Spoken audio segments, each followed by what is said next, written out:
नमस्कार मित्रांनो, सर्वांना महाराष्ट्र दिनाच्या हार्दिक शुभेच्छा। आज 1 मे, आजपासून महाराष्ट्रात जनगणना 2027 साठी स्वगणना फॉर्म भरायला सुरुवात झाली आहे। फॉर्म भरण्याची शेवटची तारीख 15 मे असेल। 15 मे अगोदर आपल्याला हा फॉर्म भरून घ्यायचा आहे।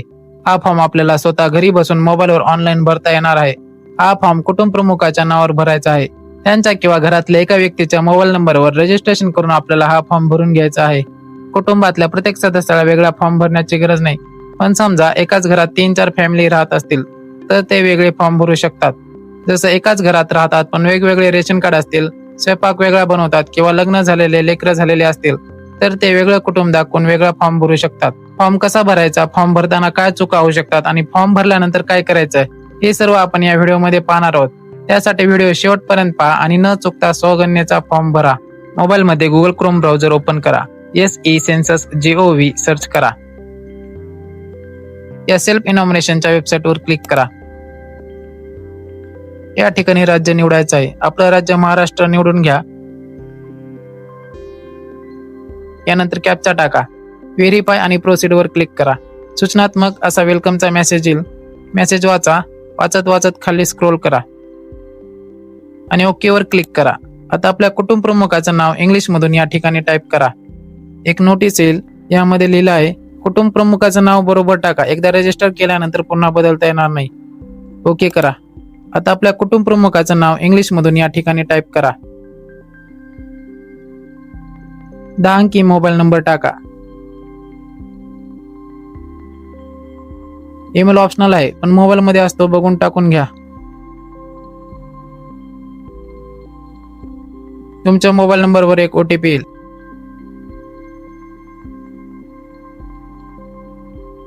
मोबाईलवर आलेला OTP टाका।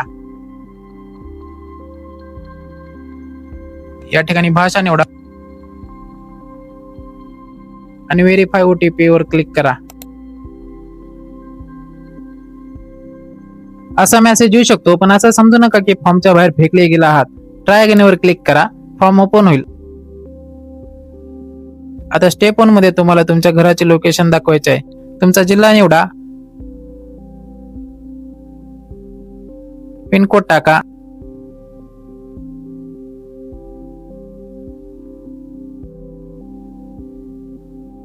आणि इथे तुमचा पूर्ण ऍड्रेस टाका।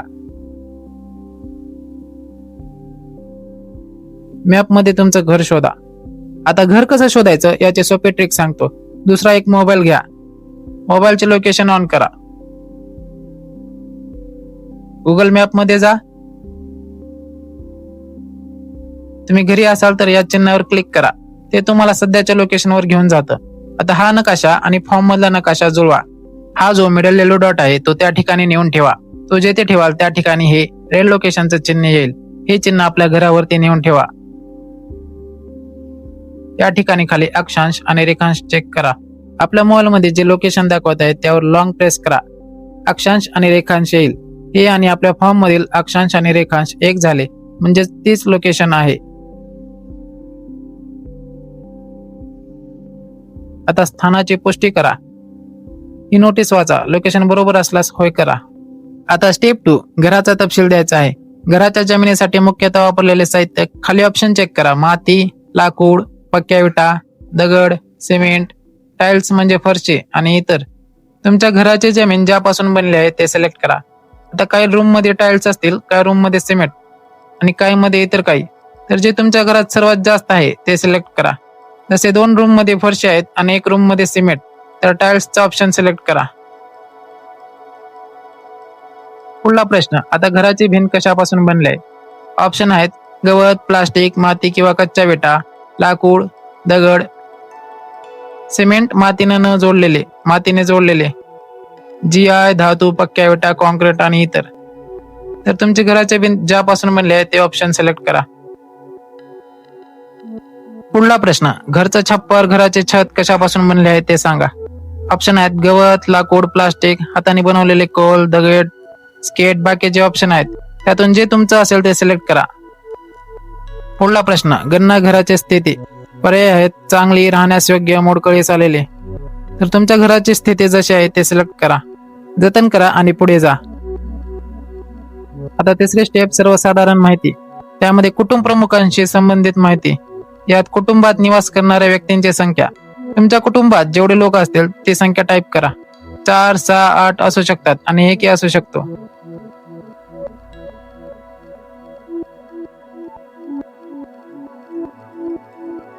या ठिकाणी कुटुंब प्रमुखाचे नाव मराठीमध्ये टाईप करा.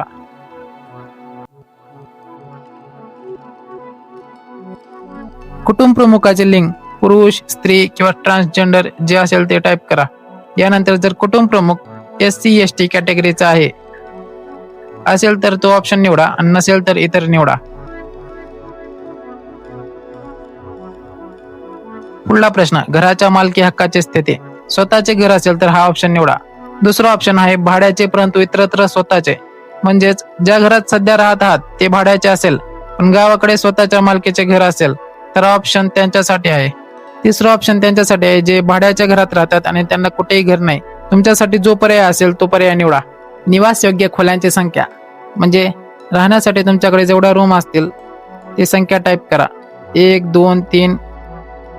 कुटुंबात राहत असलेल्या विवाहित जोडप्यांची संख्या, म्हणजे लग्न झालेले नवरा बायको कपल लोक, जसे आई वडील आणि भाऊ बहिणी असतील तर 2, फक्त आई वडील 2 मुले असतील तर 1, किंवा मग वडील वारले असतील आणि आई आणि 2 मुलं आहेत तर 0.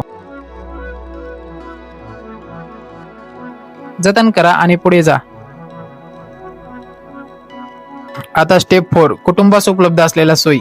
पिण्याच्या पाण्याचा मुख्य स्रोत, प्रक्रिया केलेले पाणी नळाद्वारे, प्रक्रिया न केलेले पाणी नळाद्वारे, विहीर, हातपंप, बोर, झरा, नदी, टँक, बाटलीबंद पाणी, इतर स्रोत. तर तुमचा पिण्याच्या पाण्याचा स्रोत काय आहे ते सिलेक्ट करा. पिण्याच्या पाण्याचा उपलब्ध असलेला स्रोत परिसरात, परिसराजवळ किंवा दूर.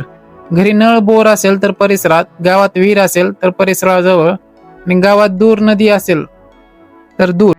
तुमचं जे असेल ते सिलेक्ट करा. प्रकाशाचा मुख्य स्रोत, वीज, रॉकेल, सौर ऊर्जा, तेल, इतर प्रकाशाची सोय नाही. तुमच्याकडे लाईट असेल तर वीज निवडा. शौचालयाची उपलब्धता असेल तर हे 3 ऑप्शन आहेत. कुटुंबाच्या वापरासाठी, सामायिक 2-4 कुटुंबामध्ये किंवा मग सार्वजनिक. तर तुमचं जे ऑप्शन असेल ते सिलेक्ट करा, नसेल तर नाही. शौचालयाचा प्रकार, तुमचं शौचालय कसं आहे त्याचा पर्याय इथे निवडा. इथे एवढे मोठे पर्याय दिलेले आहेत. हे सर्व पर्याय एकाच प्रश्नासाठी आहेत. तर तुमच्या शौचालयाचा प्रकार कसा आहे ते जाणून घ्या आणि मग हे सिलेक्ट करा या ऑप्शन पैकी एक. पुढला प्रश्न, सांडपाणी सोडण्यासाठी जोडलेली व्यवस्था, बंद गटार, उघडे गटार, गटार नसल्यास. तुमचा जो पर्याय असेल तो निवडा. परिसरामध्ये स्नानगृहाची उपलब्धता असेल तर स्नानगृह, नसेल तर नाही. पुढला प्रश्न, स्वयंपाकघराची उपलब्धता आणि LPG किंवा PNG जोडणी. स्वयंपाकघरामध्ये स्वयंपाक करत असल्यास LPG PNG जोडणी आहे हे ऑप्शन. घरामध्ये स्वयंपाक केला जातो पण वेगळं किचन नाही, एकाच रूम मध्ये सगळं चालतं तर या ऑप्शन मधले सिलेक्ट करा. घराबाहेर खुल्या जागेत स्वयंपाक करत असल्यास हे ऑप्शन, आणि एकटे राहता बाहेर खाता स्वयंपाक करत नाही तर हे ऑप्शन. स्वयंपाकासाठी वापरण्यात येणारे मुख्य इंधन, या ठिकाणी एवढे पर्याय आहेत. तुमचं जे असेल ते सिलेक्ट करा. जसं की या ठिकाणी LPG. आता जतन करा आणि पुढे जा. स्टेप 5, कुटुंबाने धारण केलेली मालमत्ता. रेडिओ ट्रान्झिस्टर असेल तर 3 ऑप्शन पैकी एक, नसेल तर नाही. दूरचित्रवाणी म्हणजे टीव्ही असेल तर हे ऑप्शन, नसेल तर नाही. टीव्ही आहे आणि वायफाय कनेक्ट करून वापरत असाल तर इतर कोणतेही हे ऑप्शन सिलेक्ट करा. इंटरनेट उपलब्धता, एवढे ऑप्शन आहेत, यापैकी तुम्ही जसं वापरता ते सिलेक्ट करा. मोबाईल, स्मार्टफोनवर, लॅपटॉप किंवा संगणक असेल तर होय, नसेल तर नाही. दूरध्वनी, मोबाईल फोन, स्मार्टफोन यामधील जे तुमचं ऑप्शन असेल ते सिलेक्ट करा. सायकल, स्कूटर, मोटारसायकल, मोपेड जे असेल ते सिलेक्ट करा. कार किंवा जीप असेल तर हो, नसेल तर नाही. कुटुंबात सेवन केले जाणारे मुख्य धान्य, तांदूळ, गहू, ज्वारी, बाजरी, मक्का आणि इतर कोणते असेल जे तुम्ही खाता ते सिलेक्ट करा. शेवटी मोबाईल क्रमांक चेक करा आणि माहिती जतन करा. आता शेवटी पूर्वावलोकन म्हणजेच प्रिव्ह्यूची स्क्रीन उघडेल. त्यामध्ये तुम्ही दिलेल्या सर्व प्रश्नांची उत्तरे एकदा चेक करा. तुम्ही भरलेली सर्व माहिती चेक करा. खाली स्क्रोल करत राहा. येथे 3 ऑप्शन आहेत. पुष्टी करा आणि सादर करा म्हणजे सबमिटचा ऑप्शन. मसुदा म्हणून जतन करा म्हणजे ड्राफ्ट सेव्ह करण्याचा ऑप्शन. म्हणजे तुम्हाला खात्री नसेल तुम्ही भरलेल्या माहितीवर आणि आता फॉर्म सेव्ह करून नंतर सबमिट करणार असाल तर हे ऑप्शन निवडा.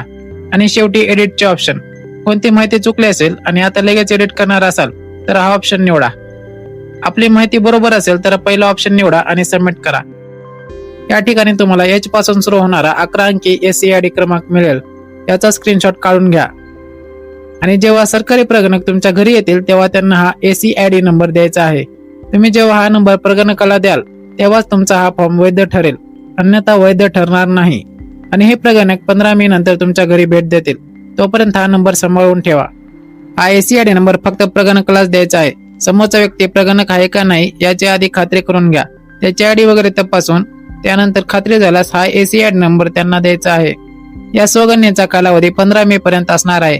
15 मे पर्यंत सर्वांनी हा व्हिडिओ पाहून स्वगणना करून घ्यायची आहे. फॉर्म भरण्याची घाई करू नका. 2-3 वेळेस हा व्हिडिओ काळजीपूर्वक पहा. सर्व प्रश्नांची उत्तरे आधी वहीवर लिहून काढा, मगच फॉर्म भरा. कोणतीही अडचण असल्यास कमेंट करून विचारा. हा व्हिडिओ सर्व मित्रांना शेअर करा आणि कुणाचीही स्वगणना विसरून राहणार नाही याची काळजी घ्या. व्हिडिओ आवडला असल्यास लाईक करा आणि अशाच इन्फॉर्मेशन व्हिडिओसाठी चॅनल सबस्क्राईब करा. धन्यवाद. जय हिंद, जय महाराष्ट्र.